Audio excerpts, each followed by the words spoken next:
What's up guys, Dave here with the Honda GoldWing again. If it's a little chilly and you want to use a feature on this bike to warm your feet and your lower legs, this bike is a pretty cool feature. Let's check it out real quick. All you do is open this lever right here. You got to close and open position. Put it to the open position, and then you'll see down below near your foot area, you'll see that little door right there opens and closes as you move the lever.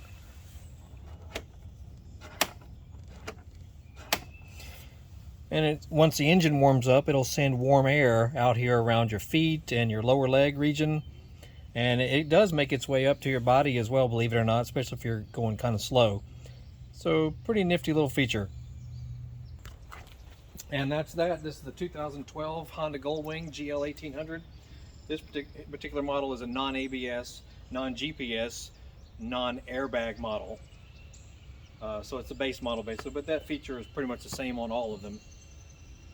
And check out our channel. We got all kinds of cool stuff that you may like, motorcycle related, car related, stuff around the house related, yard related, outdoor equipment related, all kinds of cool stuff.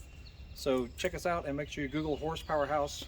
We have eBay store, Amazon store, Facebook page, 2 YouTube channels. Y'all have a great day. We'll see you.